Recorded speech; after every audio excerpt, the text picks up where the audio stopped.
So here we have in this short little video, little test here of a Z568 Nixie tube, and this is just a comparison side by side with a N18 tube here on the right.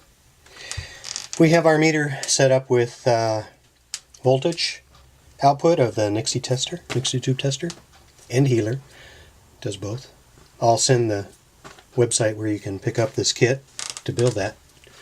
So we'll power this on. It'll show voltage here, 168.8 right now, going through automatic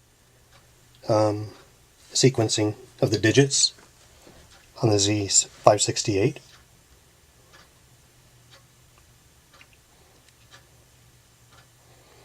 And let's go ahead and stop this here.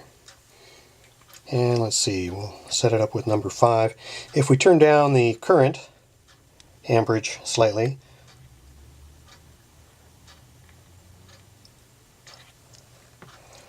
you'll see the 568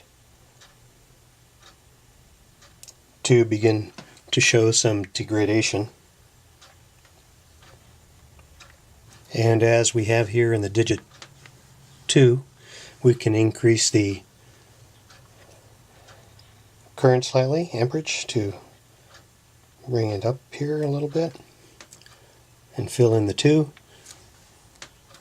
and that would probably be maybe just a few amps, and we could let that sit there. Let's say if that was your regular readout with a problem, with a issue with that digit or others, you can let it sit there for a few hours to heal that digit as the rest of them. Thank you.